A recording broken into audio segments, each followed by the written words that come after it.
Malam hari ini kita latihan membersihkan jiwa. Allah menegaskan qad aflaha man zakkaha. Sungguh sangat beruntung orang-orang yang membersihkan hatinya, membersihkan kolbunya. Wa qad khaba man dassaha. Dan sungguh sangat rugi orang yang mengotorinya. Malam hari ini kita belajar apa saja yang mengotori dan bagaimana caranya membersihkan.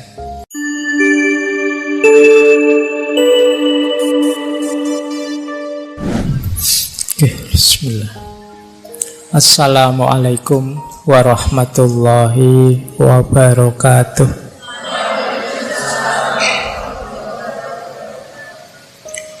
Bismillahirrahmanirrahim. Alhamdulillahirabbil alamin. Wa bihi nasta'inu ala umurid dunya waddin. Allahumma sholli wa sallim wa barik ala habibina wa syafi'ina sayyidina wa maulana Muhammadin wa ala alihi wa ashabihi wa man tabi'ahum bi ihsanin ila yaumiddin. Amma ba'du. Bismillah, mari kita lanjut lagi belajar kita, ngaji kita.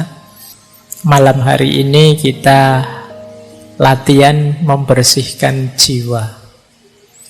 Kalau dalam bahasa Arab istilahnya tazkiyatun nafas. Materinya mungkin tidak terlalu berat. Yang berat itu menjalankannya. Jadi ya tidak apa-apa. Rumusnya sama ya. Kalau bahasa untuk kebaikan itu ya kita jalankan semampu kita. Jangan karena alasan berat terus ditinggal semuanya. Allah lebih tahu. Maka yuk malam hari ini kita bersih-bersih jiwa kita. Kita menciptakan jiwa yang bersih, clean soul. Kalau minggu lalu kita clear mind. Baik, bismillah, kita mulai ya. Ini saya awali dari ngaji dulu biar ngaji beneran. Jadi kita Al-Quran menegaskan bahwa membersihkan jiwa itu pasti menguntungkan. Di surat Asy-Syams ayat 9 sampai 10 Allah menegaskan qad aflaha man zakkaha. Sungguh sangat beruntung orang-orang yang membersihkan hatinya, membersihkan kolbunya.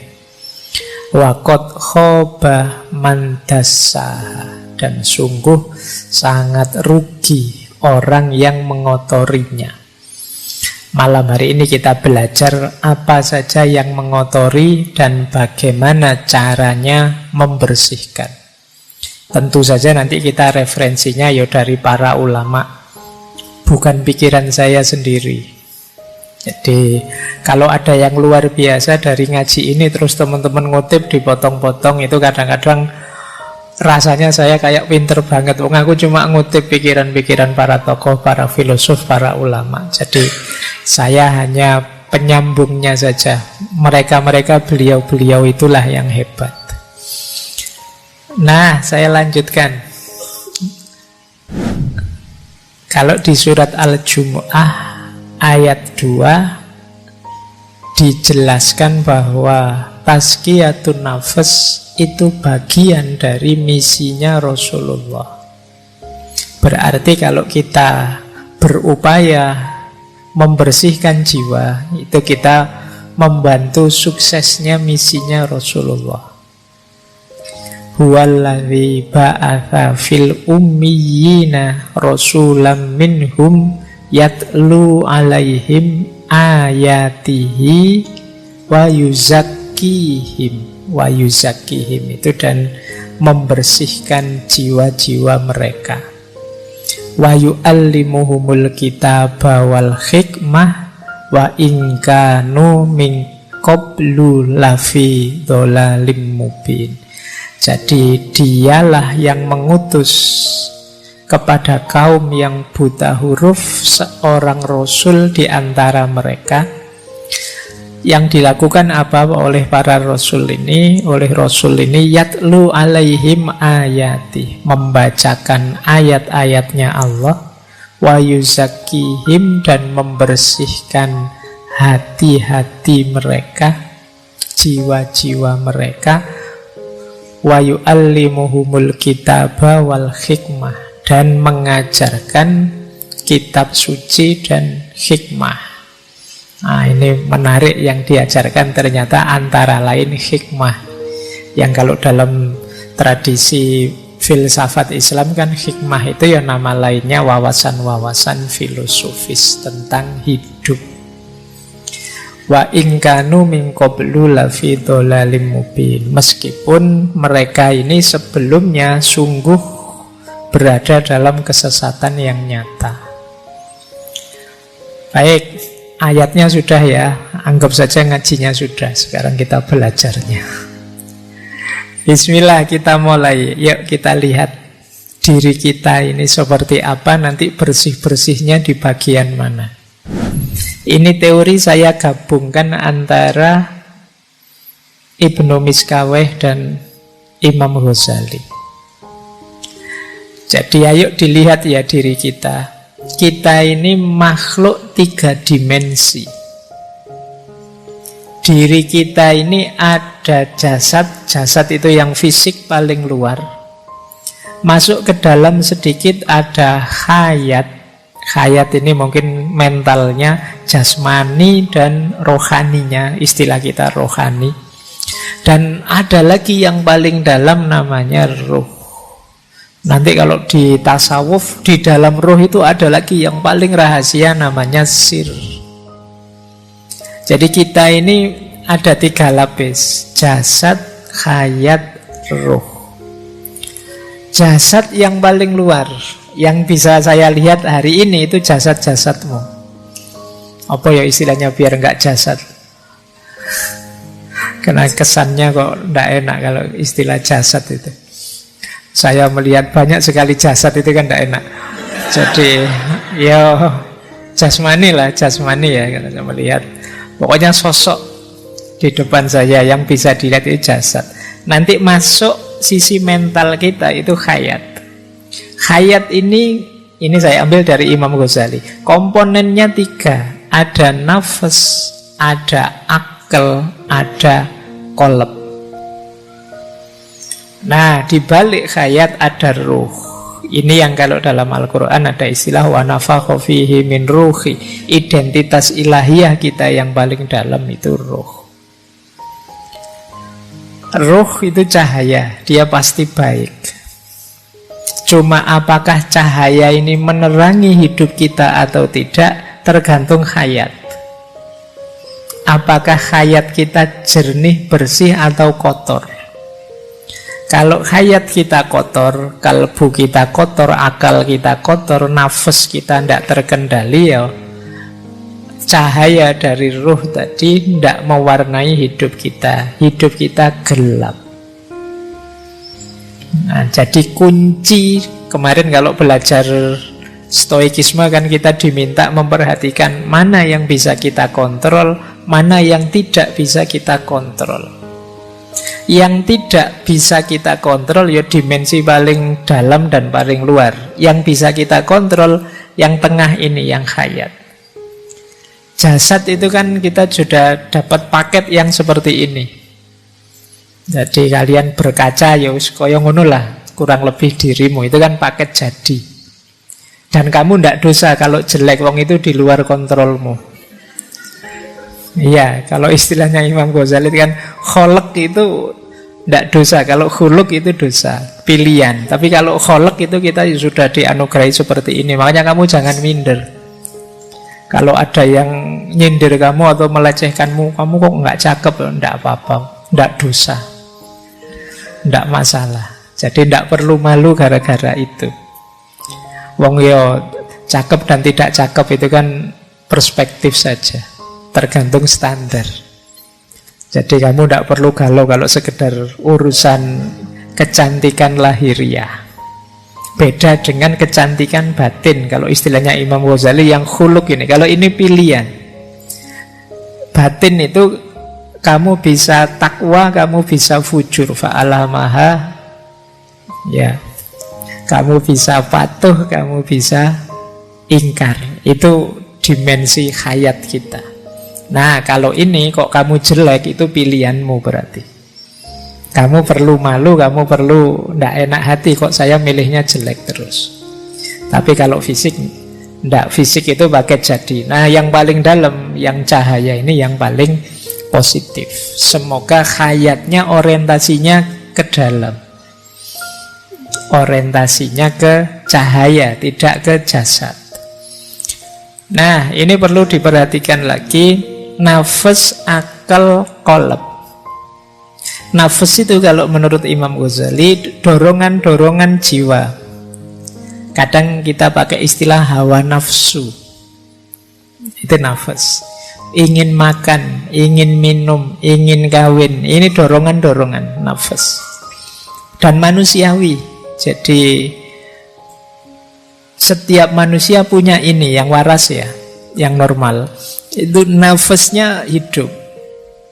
Dia ingin macam-macam. Jadi kalian tidak usah galau, Pak, saya itu kok pingin ini, pingin itu, saya merasa tidak mampu, tapi yo pingin kawin, pingin kaya, pingin ini, tidak apa-apa, manusiawi. Hanya saja nanti kita diminta untuk bisa mengontrolnya, mengendalikannya. Akal juga begitu. Jadi kita itu punya daya berpikir. Dengan akal kita, itu pun kita diminta menggunakannya setepat mungkin. Kolbu juga begitu, hati kita. Hati ini bahkan kata Imam Ghazali, di ranah hayat itu rajanya. Jadi dalam diri kita itu penguasanya sebenarnya kolbu, hati. Hati inilah yang punya orientasi hidup. Orang baik atau orang jahat kuncinya di hatinya. Pikiran itu luar biasa, tapi akal itu posisinya kata Imam Ghazali hanya panglima perangnya. Panglima perang itu ya dia luar biasa kalau untuk menaklukkan apa-apa, tapi dia tunduk di bawah kekuasaannya raja. Maka akal itu dalam diri orang jahat, yang hatinya orientasinya jahat, ya dia akan hadir membela kejahatan. Dalam diri orang baik, dia hadir membela kebaikan. Nah, akal itu iso diputer-puter kemana-mana dia bisa. Kalian kan sering salah tapi bisa cari alasan biar kelihatan benar. Nah, itu jagonya akal. Jadi sudah jelas-jelas kuliah datangnya telat, itu kan alasanmu kok. Padahal kamu tahu sebenarnya saya tadi bangunnya kesiangan. Maksud aku alasan bangun kesiangan kan nanti dosennya mesti terus kamu alasan macam-macam wis. Pak kan ya di jalan itu banyak sekali halangan. Pak kan ya alasanmu bisa macam-macam. Kamu pacaran saja kan pakai alasan ta'aruf. Loh, itu kuasa akalmu luar biasa. Baik ya, jadi ada qalb, ada akal, ada nafas. Qalb inilah yang bisa memantulkan cahaya dari dalam. Cahaya ilahiyah tadi. Dia yang mewadai. Kalau hati ini bersih, maka dia akan memantulkan cahaya. Akal akan diwarnai oleh cahaya itu, dan hidup kita hidup yang bercahaya. Bercahaya dalam tanda petik ya, jangan dicari, jangan dibayangkan koyo senter terus kamu cahayanya ada, koyo film-film itu terus di belakangnya ada. Bukan itu. Jadi hidup yang berorientasi ilahiyah itu nama lainnya cahaya. Jadi rute yang benar memang ke arah cahaya itu. Nah, yang bisa menangkap cahaya ini hati. Sayangnya qalb ini bisa kotor. oleh dosa, oleh maksiat, oleh hal duniawi dan lain sebagainya. Yang kekotoran ini akan tambah kotor ketika didukung oleh akal, tambah kotor lagi ketika nafas tidak terkendali. Disitulah saatnya kita bersih-bersih. Jadi kemarin kita sudah latihan bersih-bersih akal. Malam hari ini ayo bersih-bersih kolab, bersih-bersih hati. Ya di antara komponennya untuk bersih-bersih hati, ya nafasnya kita bereskan dulu. Jadi malam hari ini temanya ada di situ. Mumpung mau puasa. Kalau di Jawa ada tradisi padusan. Padusan itu tradisi simbolik mandi sebelum Ramadan. Nah ini yang dibersihkan jasad, tapi yo bisa masuk lebih dalam sebenarnya, ya tidak hanya bersih-bersih jasad, tapi juga bersih-bersih hayat biar ruh dan cahayanya kelihatan.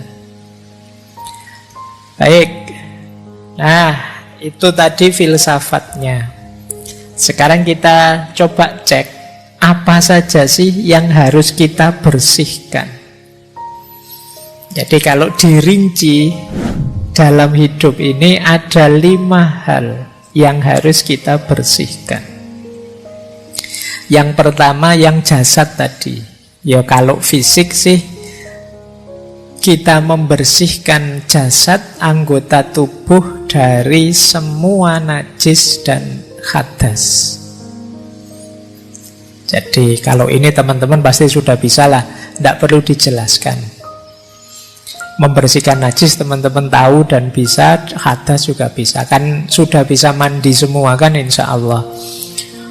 Wudu juga sudah bisa, bersih-bersih najis juga bisa. Nah ini tidak perlu kita bikin tema ngaji untuk caranya mandi, kalian sudah bisa lah.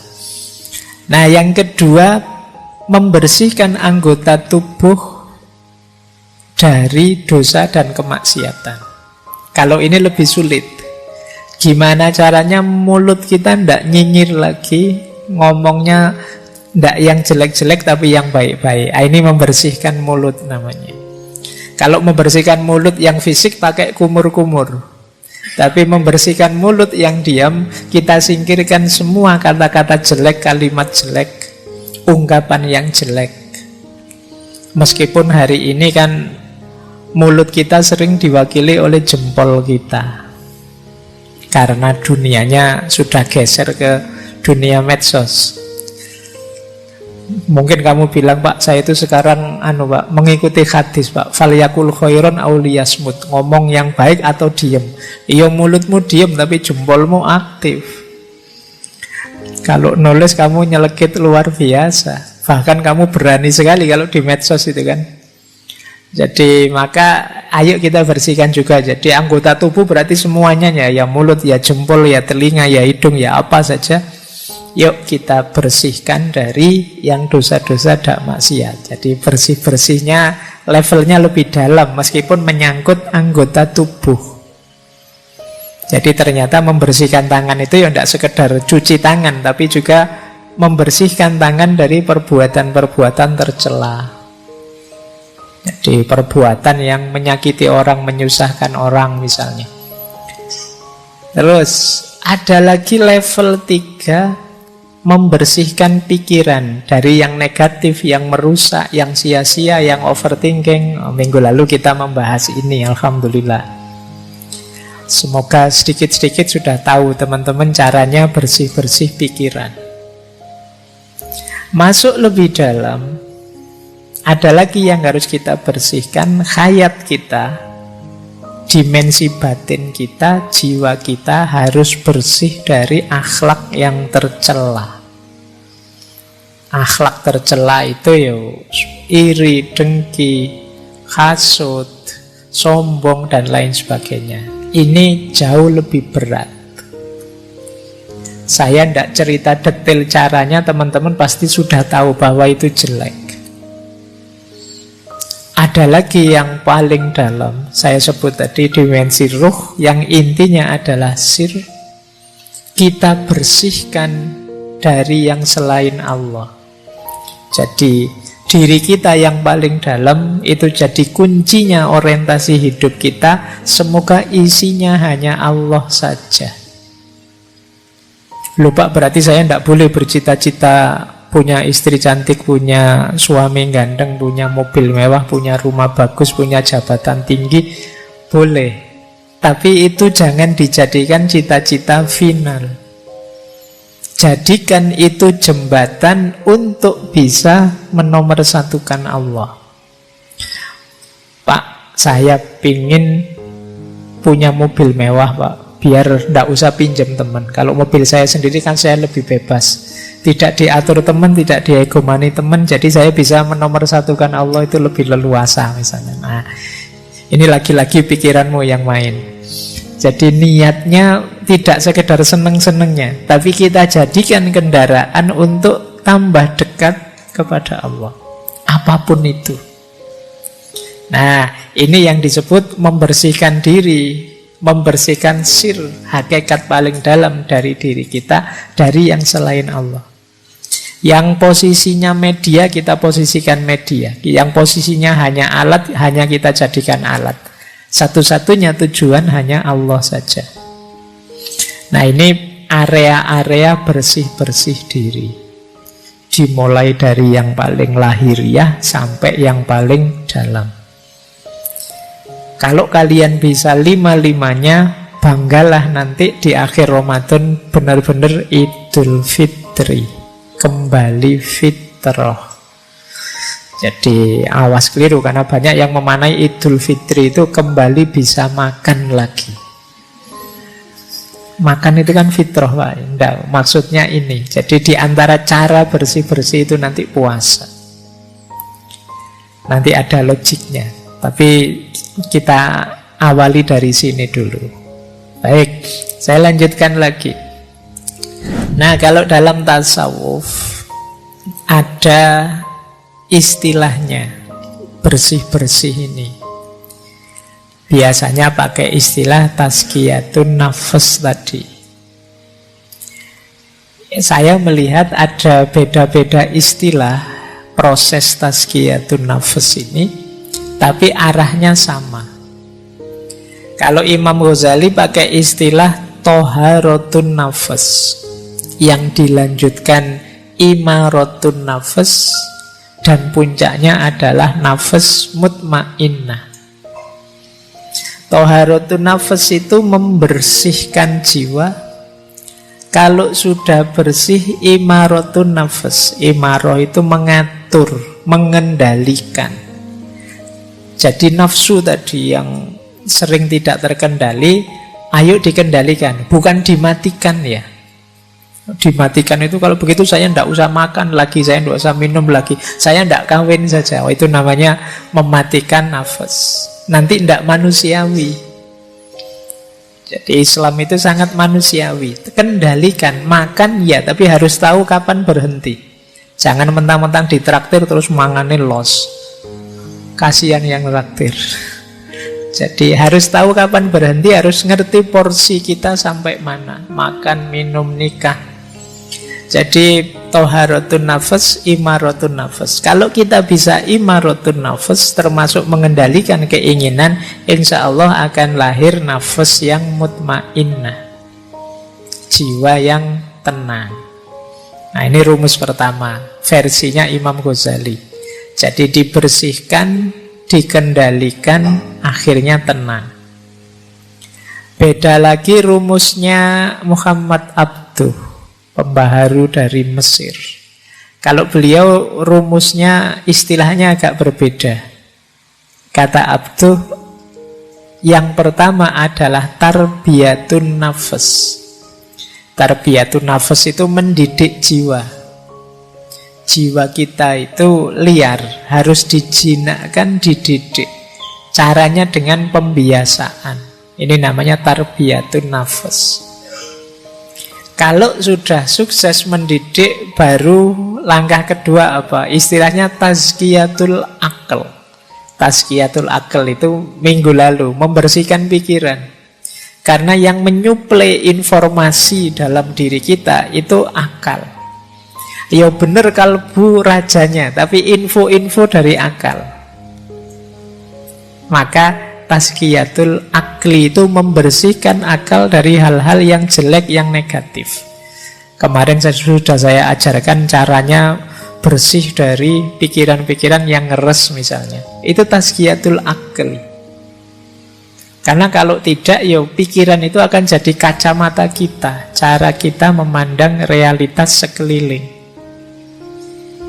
Kalau kita menganggap hidup ini penderitaan misalnya, itu kan pikiran. Akhirnya kita murung. Tapi kalau kita menganggap hidup ini anugerah, kita pun ceria. Maka penting tazkiyatul akal. Jangan sampai pikiran-pikiran buruk, negatif bercokol di kepala kita. Karena dia akan mewarnai hidup kita. Jadi setelah kita didik jiwa, kita bersihkan akal. Dan puncaknya adalah tauhid. Ilaihi roji'un. Terminal terakhir tujuannya tetap Allah saja. Jangan yang lain-lain. Kalau masih Allah saja berarti rute kita masih benar. Tapi kalau masih ada tujuan-tujuan yang lain, harus diluruskan lagi. Puncaknya harus tauhid. Jadi bukan kemasyhuran, bukan nama besar, bukan kekayaan, tapi Allah saja. Nah, ya yang terakhir itu istilah teman-teman pastinya sudah kenal ya. Kalau belum kenal ya sekarang kenal lah paling enggak. Ada istilah takholli, tahalli, dan tajalli. Wis apal. Sudah bolak-balik dijelaskan. Takholli itu membersihkan. Kalau sudah bersih, tahalli diisi dengan yang baik-baik. Kalau jiwa kita terbiasa dengan yang baik-baik, maka dia akan tajalli, menyaksikan yang hakiki dalam hidup dan tidak lagi tergoda oleh hal-hal artifisial. Tidak mudah terdistraksi, tidak mudah tergoda. Jiwa yang sudah bertajalli itu ya dia akan fokus hanya pada Allah saja. Kayak teman-teman kalau sedang terpesona oleh sesuatu, itu kan ya tidak bisa dipalingkan dari keterpesonaan itu, ya ditonton terus. Itu namanya keterpesonaan terhadap sesuatu. Nah, ketika kita tajalli, ketika kita merasakan, memahami tentang hakikat ilahiyah, itu namanya tajalli, kita akan fokus ke sana. Baik, jadi ada takholli, tahalli, tajalli. Masing-masing nanti ada caranya, ada tekniknya, dan di banyak ngaji sudah dijelaskan. Ini metodenya. Nah, saya tidak menjelaskan panjang-panjang biar kalian tidak pesimis. Karena biasanya kalau ngaji kayak gini itu, aduh Pak, kok berat Pak. Yo, pokoknya sekarang informatif dulu, nanti direnungi mana yang bisa dijalankan, dijalankan. Menarik saya ambil dari Ihya. Tanda-tanda jiwa kita masih kotor. Yang pertama apa? Kesulitan menjalankan fungsi ilmu, hikmah, dan makrifat. Ngaji sih saya tiap hari Pak, tapi kok menjalankannya kok berat ya Pak. Jangan-jangan jiwa kita masih kotor, perlu ada yang dibersihkan. Jadi mungkin teman-teman, Pak saya itu ngaji filsafat sudah hampir 400 sesi saya ikuti sejak awal sampai akhir. Saya kok gini-gini saja ya Pak, tidak naik-naik kelas. Jangan-jangan ada kekotoran, ada yang harus kamu bersihkan dulu. Kan sering saya ilustrasikan itu, wadah yang kotor itu diisi barang bersih berapapun, yang bersih ketika masuk akan terkontaminasi jadi kotor. Maka coba dicek, kok saya merasa ilmu saya tambah tapi kualitas diriku tidak nambah. Jangan-jangan masih ada kotoran-kotoran. Coba dicek, apakah dosanya itu di anggota tubuh, dosa dan maksiat, ataukah terlalu fokus pada duniawi, lupa Allah dan lain sebagainya. Saatnya introspeksi. Yang kedua, tidak bisa menikmati ibadah.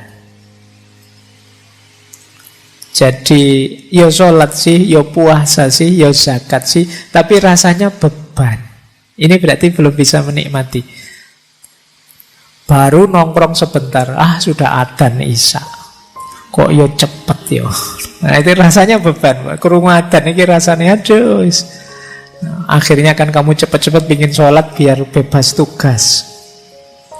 Nah ini berarti kamu belum bisa menikmati ibadah. Para penceramah itu mungkin sebentar lagi akan banyak yang isinya man fariha bidukhuli Ramadan. Barang siapa yang gembira dengan datangnya Ramadan, dia bisa bebas dari api neraka. Terus kamu pura-pura gembira padahal kamu gerundel.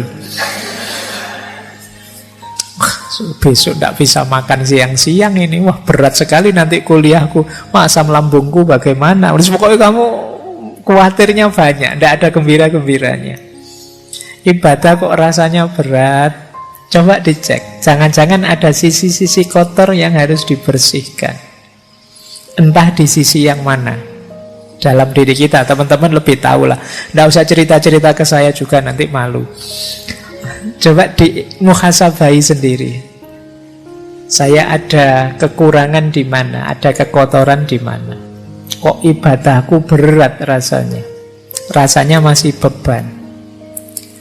Kemudian ada lagi yang ketiga, asik malahan sibuk dengan hal-hal yang tidak berarti, tidak ada maknanya. Nah, coba dihitung. Dalam sehari kesibukan kita yang memang urgent, penting, bermakna, bermanfaat berapa persen? Kok lebih 50% aktivitas kita ternyata aktivitas yang sia-sia, tidak ada gunanya, tidak ada manfaatnya. Jangan-jangan ada banyak kekotoran dalam diri kita. Aku loh Pak, kok asiknya malah main HP, itu pun ya tidak jelas, cuma scrolling aja sejak tadi.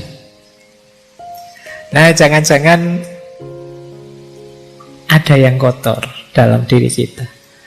Beribadah tidak asik, tapi melakukan hal-hal yang tidak ada maknanya asik.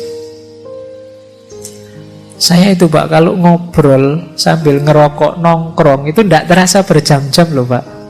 Asik saja. Tapi kalau sholat, mau pikir sebentar saja kok yo, rasanya berat. Subhanallah 33 kali itu rasanya kayak 3 kali.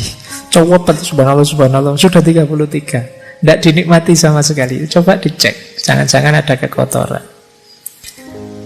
Nah, ini juga ada sesuatu yang kita cintai sangat dalam, melebihi cinta kita pada Allah. Jangan-jangan masih ada kekotoran dalam diri kita. Kan biasa sebenarnya tiap orang itu punya ambisi, punya keinginan, punya cita-cita. Tapi rumusnya seperti saya bilang tadi, finalnya tetap harus Allah. Jadi Pak Opo tidak boleh mencintai sesama, mencintai yang kita cintai. Cintai saja, tapi jadikan cinta itu bagian dari cinta kita kepada Allah. Karena Allah Sang Maha Cinta, Dia menyukai aktivitas mencintai, maka aku pun mencintai. Jadi kita melakukan aktivitas mencintai itu bagian dari kepatuhan kita kepada Allah. Nah, cuma kok nanti ada yang kita cintai melebihi Allah, atau justru membuat kita lupa pada Allah. Saking cintanya dengan HP, dengan main game, dengan nonton TikTok, dengan YouTubean, dengan Spotify-an, porsinya untuk Allah lama-lama habis. Ya tinggal sholat saja. Sholat pun kadang juga tidak sadar hadirnya Allah. Nah itu coba dicek lagi dalam diri kita, jangan-jangan ada kotoran-kotoran. Yang terakhir, berlebihan. Jadi perilaku-perilaku yang berlebihan apa saja. Kan dulu di filsafat akhlak saya singgung bahwa segala yang berlebihan itu jelek. Bahkan baik berlebihan pun jelek. Makanya kalau kamu nembak kan biasanya kalau ditolak jawabannya kan, wah kamu terlalu baik buatku. Jangan dikira terlalu baik itu positif, negatif. Karena segala yang terlalu itu jelek. Makanya kalau kamu dijawab begitu, itu kamu jangan bangga. Wah, aku ini sangat terlalu baik, berarti tidak terlalu baik, negatif. Oh, dia pinginnya yang pas kok, yang baik, cocok. Nah, kalau terlalu baik ya melampaui sudah. Baik, jadi ketika ada keberlebihan, kemungkinan ada yang kotor. Jadi perilaku yang berlebihan dalam hal apapun. Menghargai orang itu bagus, tapi saking menghargainya sampai memuji-muji, sampai menyembah-nyembah kebablasan, jelek. Benci orang itu manusiawi, ada orang kita suka, ada yang kita tidak suka.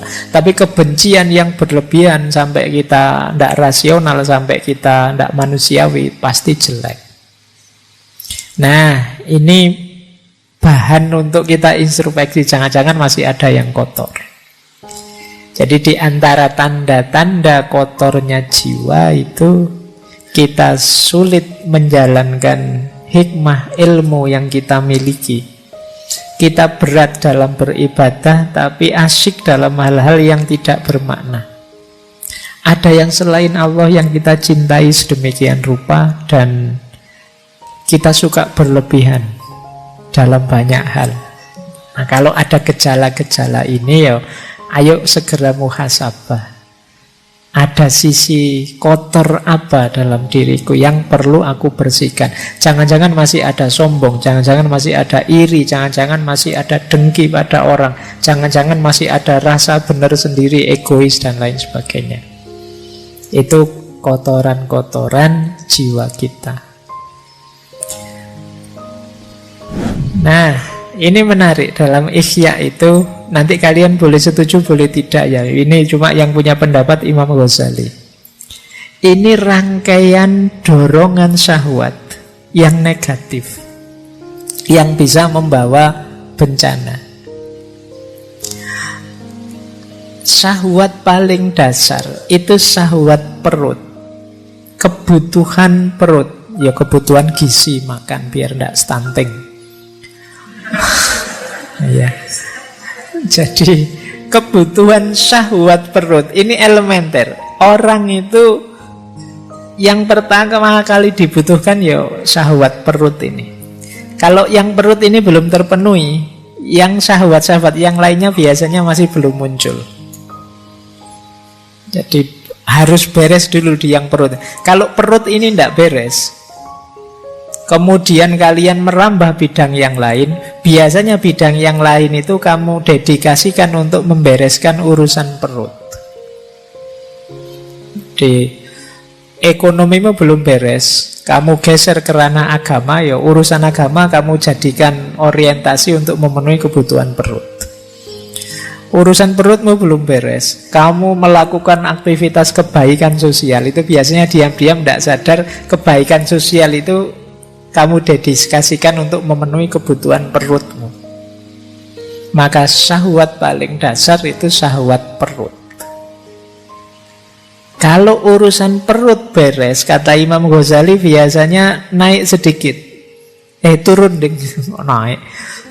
sedikit ke bawah perut. Syahwat bawah perut. Nah, ini baru mulai lirak-lirik kiri kanan. Kalau perutnya belum kenyang, masih belum turun ke bawah. Kalau kamu lapar itu peduli amat, ada yang cakep, ada yang itu pinginnya makan. Makanya Rasulullah itu ngasih tips anak-anak muda yang sudah pingin menikah tapi belum mampu, puasalah. Karena kalau perut itu kosong, perut itu lapar, kamu sudah melihat yang cantik-cantik, yang ganteng-ganteng itu sudah nggak nafsu. Pokoknya mikirnya kapan beduk maghrib datang.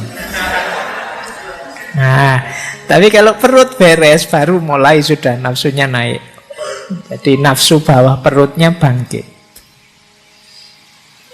Kalau yang kedua ini juga terpenuhi, biasanya terus naik juga satu level lagi, muncul syahwat tentang harta dan kedudukan. Jadi mulai mikir status, mulai mikir kepemilikan. Aku harus kaya, aku harus berkedudukan. Kalau kemudian terpenuhi syahwat kedudukan dan harta ini, muncul penyakit lanjutannya, riya, sombong, pamer. Kalau riya, sombong, bermegahan, pamer ini muncul, biasanya hadir juga temannya, dengki, memusuhi orang, iri. Karena ada orang lain yang juga seperti itu, punya status yang tinggi juga, punya kedudukan yang tinggi juga, terus kita jadinya iri. Tadinya ingin sombong, bermegahan, kok ya saingannya banyak. Muncullah dengki, iri, bermusuhan. Nah, ini rangkaian nafsu syahwat, kata Imam Ghazali. Hati-hati dengan munculnya syahwat-syahwat ini, ya, bahwa manusiawi orang ingin memenuhi kebutuhan perutnya, ingin menikah, ingin hidup terjamin dengan harta, ingin punya kedudukan, tapi harus ngerti kapan direm. Harus sadar juga penyakit-penyakit ikutannya. Jadi ini pelajarannya untuk kita waspada. Nah, biar tidak terlalu ditelan oleh rangkaian syahwat ini, berarti puasa bisa jadi solusi. Karena ketika kita puasa, kita lapar, kebutuhan syahwatnya turun ke level yang paling awal. Sudah tidak mikir apa-apa, yang dipikir hanya perut, dan itu kita dapatkan setelah maghrib. Meskipun bahayanya biasanya begitu adzan maghrib, buka puasa, kenyang, kumat lagi semuanya. Nah, itu karena yang dasar ini terpenuhi sudah. Baik, ini bahan ya refleksi. Nanti teman-teman coba membaca dirinya. Sering tidak terlena masuk ke jebakan-jebakan syahwat ini. Oke, baik. Karena ini ada dialognya, saya agak cepat. Nah, proses tazkiyatun nafs itu ada dua jalur. Yang tadi teman-teman mengeluh berat, membersihkan jiwa itu karena mungkin teman-teman membacanya hanya dari sisi aku, dari sisi kita. Waduh, berat Pak kalau saya harus melakukan itu. Ya itu kan teman-teman sendiri, jalur mujahadah namanya. Jangan lupa selain jalur mujahadah ada jalur hidayah. Jalur hidayah itu Allah yang membukakan jalan. Jadi bukan hanya kita yang berupaya. Nanti kalau upaya kita diridhoi oleh Allah, maka Allah yang akan membawa kita pada hasil yang positif yang kita inginkan. Itu namanya hidayah. Kita dibukakan jalan sehingga jadi mudah. Maka jangan pesimis. Meskipun tadi rasanya kok berat ya Pak, apa bisa ya Pak? Itu mungkin yang bisa ya wali-wali saja Pak. Tidak, kalian juga bisa kok. Kalau Allah ridho. Karena selain mujahadah yang itu berdasarkan kekuatanmu, masih ada hidayah, pertolongan, anugerah dari Allah.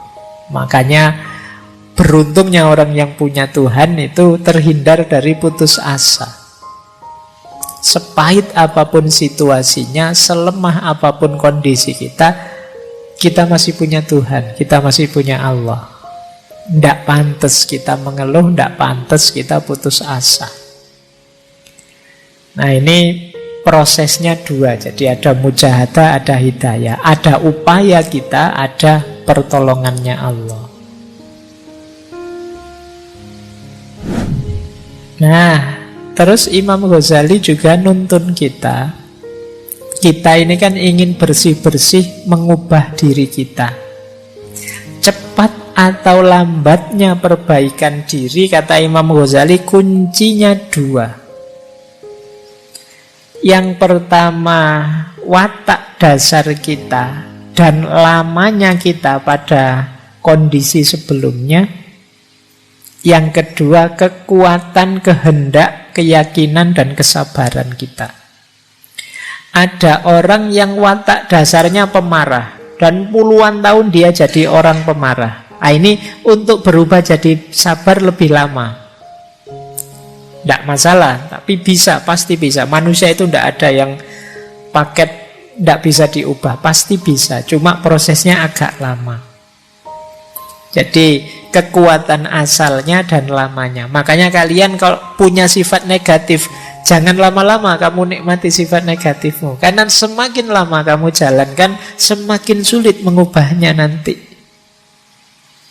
Jadi kalau sadar itu jelek, segera latihan untuk berubah. Ternyata aku itu cerewet ya, ayo latihan. Biar tidak cerewet gimana caranya, mungkin latihan agak pendiam. Entahlah kamu pakai strategi apa kamu tutup mulutmu, atau kamu ben nggak cerewet lagi. Nah ini namanya latihan untuk mengubah. Dan ini memang prosesnya tidak sederhana, tidak semudah diceramahkan. Kamu harus memulai, kemudian secara sabar mengubah diri pelan-pelan. Mungkin setiap waktu berkurang 1%, 1% sampai 100% berubah.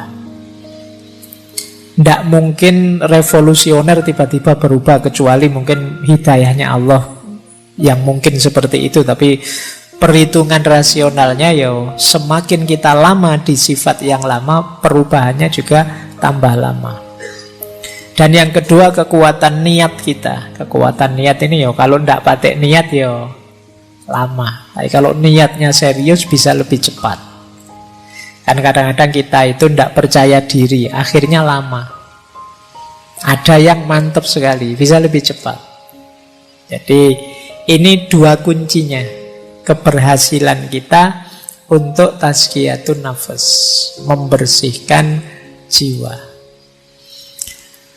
Nah, dasarnya tazkiyatun nafas, yang pertama kita harus tahu state of soul kita, kondisi jiwa kita. Sering saya pakai istilah kolb tadi, hati itu ada 3 istilah. Ada kolbun mayit, ada kolbun marid, ada kolbun salim. Hati yang mati, hati yang sakit, dan hati yang sehat. Kondisi jiwa kita ada di mana sekarang? Hati yang mati itu berarti kondisi jiwa kita namanya amarah. Amarah itu kondisi jiwa yang nyaman dalam keburukan. Tidak ada rasa tidak enak sama sekali kalau melakukan kejahatan. Ini kolbun mayit, hati yang mati. Menyakiti orang tapi seneng, rasa no kamu. Nah, itu berarti amarah. Kolbnya kolbun mayit. Ayo coba ya kita, semoga tidak ada di sini lah. Kalau ada cepat-cepat berubah. Bohong tapi seneng, ini yang biasanya bikin hoax. Bikin berita palsu, terus banyak orang ketipu, terus seneng. Wah, ternyata hoaxku sukses loh ya. Nggak ada menyesal-menyesalnya sama sekali. Jangan-jangan hatimu sudah mati. Melakukan kejahatan kok seneng, melakukan dosa kok bangga. Nah, ini berarti kita ada di level amarah. Semoga paling tidak kita ada di level lawamah, atau alhamdulillah kalau mulhamah. Lawamah itu kondisi jiwa yang terjadi pertarungan di dalamnya antara yang baik dan yang buruk. Enaknya aku ini bohong apa jujur ya? Kalau bohong nanti kok dosa, tapi kalau jujur nanti aku tidak dapat apa-apa. Nah, itu kan pertarungan. Nah, jiwa yang lawamah bertarung tapi kalah. Akhirnya tetap bohong dan kemudian menyesal. Nah, ini lawamah. Kayak kalian buka HP terus diarahkan ke situs-situs yang tidak beres itu. Ini kalau tak klik mesti muncul gambar yang itu. Tak klik enggak ya? Tak klik enggak ya? Nah, Tapi kalau tak klik dosa. Tapi kalau tidak tak klik kok eman-eman, siapa tahu ada yang baru. Misalnya, itu kan pertarungan itu dalam jiwamu luar biasa.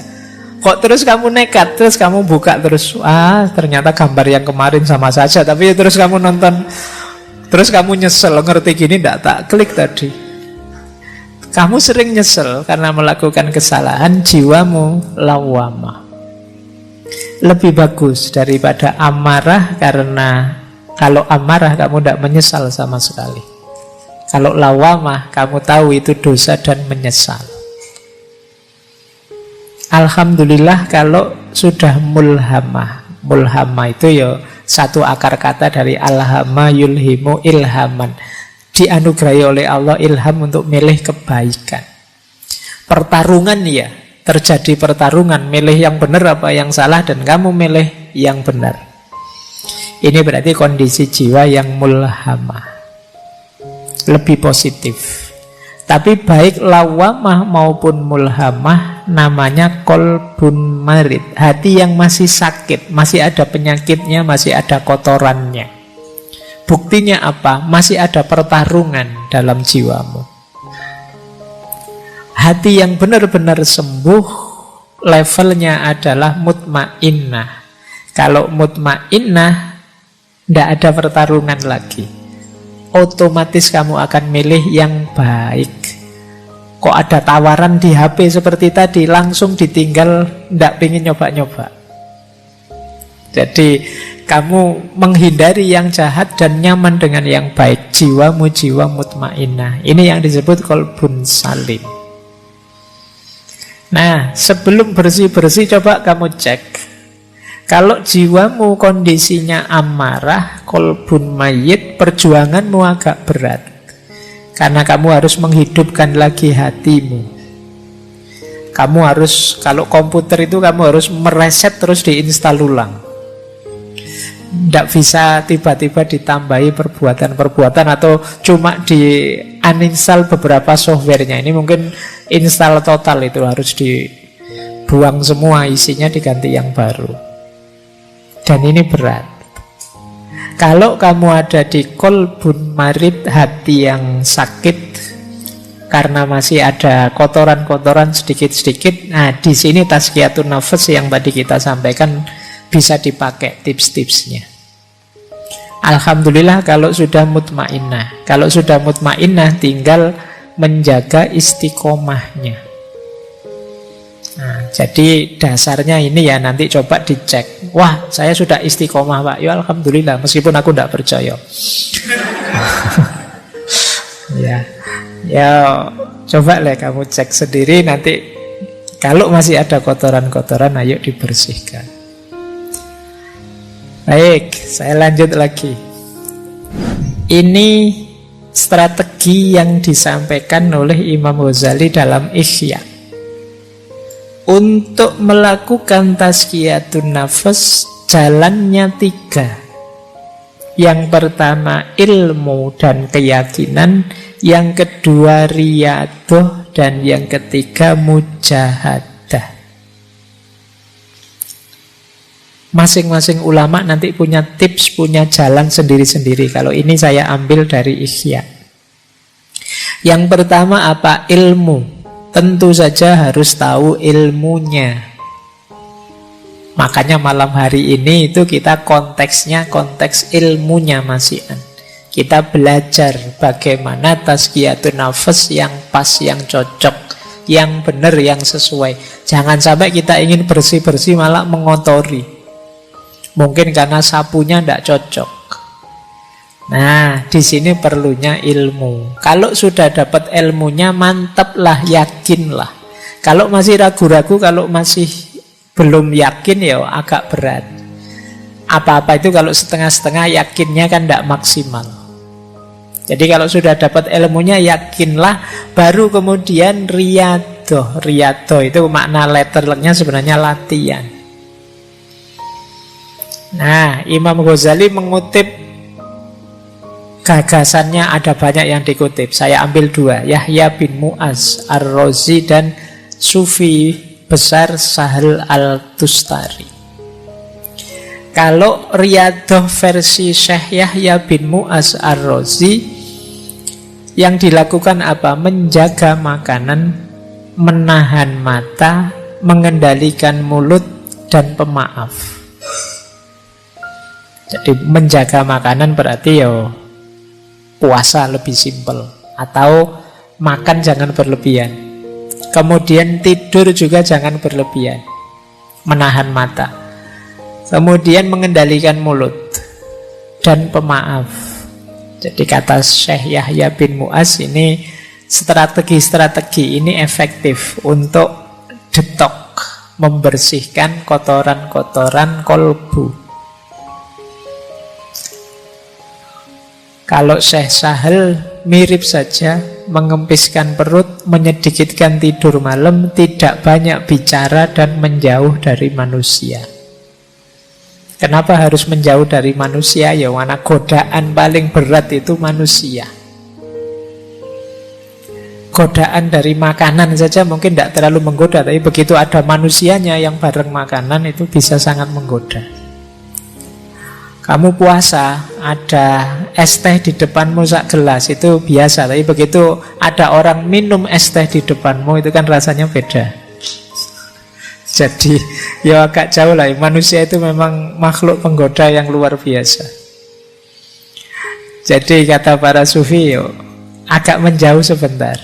Ya mungkin semacam uzlah, atau yang agak berat namanya kholwat. Dalam rangka apa? Bersih-bersih dulu. Nanti kalau sudah bersih, terjun sudah tidak mudah terpengaruh lagi. Ini namanya riyadhah. Riyadhah itu latihan. Ya memang kalau latihan itu berat. Tapi kalau tidak dilatih, kita tidak tangguh. Maka ya memang harus siap ada pengorbanan-pengorbanan. Mengorbankan waktu, tenaga, mengorbankan biaya mungkin, dan lain sebagainya. Tapi harus mau latihan. Tidak senang-senang saja, tidak bisa. Pak, saya ingin tasfiyatun nafas tapi jalur santai gitu loh Pak. Yang senang-senang yang itu ya. Ya tidak jadi tasfiyatun nafas nanti. Nah, kalau riyadhah bisa kita jalankan, harus diimbangi juga dengan mujahadah. Kalau mujahadah itu azam yang kuat, amal baik diperbanyak, sabar dan istiqomah. Niatnya yang kuat, diisi lebih banyak amal baik, kemudian sabar serta istiqomah. Jadi ilmu, keyakinan, riyadhah, dan mujahadah. Ini tips untuk tazkiyatun nafas dari kitab Ihya Ulumuddin. Saya lanjutkan. Kalau ini level-levelnya, ini rankingnya. Teman-teman sampai ranking berapa saya tidak tahu. Pembersihan jiwa. Ini dalam tasawuf, ya tentu saja bersih-bersih paling dasar itu bersih dari dosa, maksiat. Ini kelas 1. Kelas 1 maksudnya kelas paling awal ya, bukan kelas 1 itu kelas VIP. Jadi kelas paling dasar. Kalau kita masih belum bisa bertarung melawan dosa dan maksiat, ya naik ke level atasnya masih berat. Jangan dibantah biasanya terus, Pak, manusia itu kan wajar, makhlul khotok wan nisyan, Pak. Ngayalmu kan sering begitu. Iya, tapi maksudnya sirna segala dosa itu di batin kita tidak ada niat, tidak ada keinginan secara sengaja melakukan dosa. Tidak nabrak norma secara sadar. Itu level awal. Tahu salah ya dihindari, tahu dosa ya tidak ditabrak. Bahwa kadang-kadang ada khilaf, lupa, tergelincir secara tidak sadar, ini manusiawi, bisa kita ikuti dengan tobat. Tapi tidak secara sengaja melakukannya.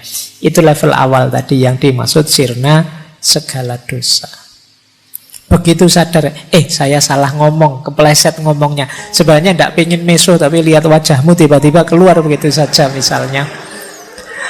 Ini kan tidak sadar. Nah ini terus kamu bisa tobat. Tidak niat kok tadi. Beda dengan secara sengaja memang ingin misuh niat. Nah, itu kita harus sirna dari yang ini tadi, yang terakhir, yang sengaja niat ingin menjalankan dosa. Kalau sudah lulus dari level pertama bersih-bersih, bisa naik lebih tinggi, membersihkan diri dari segala keterikatan selain Allah. Keterikatan itu berarti ketergantungan, bahwa kita hidup ini memerlukan macam-macam. Iya, memerlukan bantuan orang lain, memerlukan dukungan orang lain, pasti wong kita bukan makhluk superpower. Tapi tidak ada yang kita tergantung, tidak ada yang kita terikat sedemikian rupa. Terikat itu berarti kalau tidak kamu saya tidak mungkin bisa begini, ini namanya terikat. Kalau tidak karena pertolonganmu teman saya tidak bisa sesukses ini, maka kamu harus nolong aku terus, ini namanya terikat. Satu-satunya keterikatan yang sah itu ya hanya dengan Allah saja. Maka hal-hal yang di luar Allah jangan sampai menghalangi kita dekat dengan Allah. Jadi level 2 bebas dari segala keterikatan. Kalau ini sukses, naik ke level yang lebih tinggi lagi, yaitu bebas dari keakuan. Biasanya orang itu yang sudah sukses di level 2 itu terus merasa bangga dengan dirinya bahwa aku lo bisa bersih, aku lo bisa sukses melepaskan segala keterikatan. Ini level keakuan. Kita lupa bahwa keberhasilan kita itu hakikatnya anugerahnya Allah, pertolongannya Allah. Nah, maka level 3 apa? Bersih-bersih aku. Kalau kita sukses di level 3, otomatis kita akan sampai ke level 4. Yang tersisa hanya Allah saja. Di level 2 tadi, yang selain aku bersih. Di level 3, bahkan aku pun bersih sekarang. Maka ketika kita bersih dari level 3, otomatis kita sekarang sampai ke level 4. Yaitu hanya Allah saja. Inilah level-levelnya tazkiyatun nafas. Nah, tidak apa-apa ya, sudah 9:30, nanti dialognya setengah jam saja. Ini 4 penghalang, masih dari Ihya ya. Hati-hati dengan 4 hal ini, bukan berarti kamu tidak boleh memiliki, tapi dia bisa menghalangimu dari Allah. Yang pertama harta, yang kedua pangkat kedudukan, yang ketiga fanatisme, taklid, dan yang keempat dosa atau maksiat.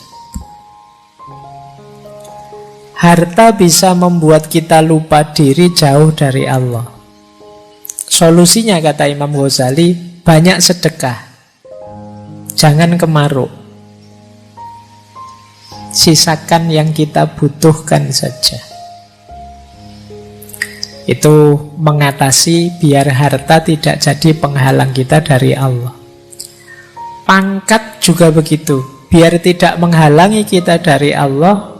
Mari, tidak apa-apa kita punya pangkat tinggi, punya kedudukan, punya karir bagus, tapi jangan bermewahan, jangan mencari pujian orang, jangan mencari merendahkan orang dan lain sebagainya. Menganggap orang lain lebih rendah, ingin terkenal, ingin dipuji, ingin bermewahan. Jadi hartanya sekian ratus M misalnya, karena jadi pegawai pajak misalnya. Tidak salah itu, mungkin ya diperoleh, mungkin jalurnya resmi, cuma itu yang disebut bermewahan. Bermewahan itu mungkin jalurnya legal, tapi akan menghalangi kita dari yang hak, dari Allah. Kenapa? Karena kita sibuk dengan harta. Maka pangkat dan kedudukan harus kita kelola secara positif. Harta juga begitu. Ada lagi yang menghalangi kita dari hak, fanatisme, taklid. Baik pada kelompok, aliran, orang, tokoh atau siapapun. Ini bisa jadi hijab kita untuk dekat kepada Allah. Bisa menggeser orientasi harusnya ke Allah, tapi ke yang kita takliti atau kita fanatiki. Dan yang keempat tentu saja maksiat. Maksiat itu pasti akan jadi hijab kita dari Allah. Baik, masih ada. Ini petunjuk praktis. Nanti teman-teman coba direnungi ya. Ini menarik. Imam Ghazali memberi petunjuk praktis dalam Ihya. Ini saya agak merangkum dari kitab Ihya. Kotorannya apa, jalan bersih-bersihnya apa. Yang pertama kata Imam Ghazali, kotoran jiwa dalam aspek syahwatnya perut dan bawah perut. Jalan tazkiyatun nafasnya dua. Yang pertama puasa, yang kedua menikah. Nah, jadi kok ujian kalian selalu saja urusannya perut dan bawah perut? Satu di antara dua. Kalau bisa menikah, menikahlah. Kalau enggak, puasalah. Syukur-syukur bisa dua-duanya, ya puasa ya menikah. Jadi jalan bersih-bersihnya itu.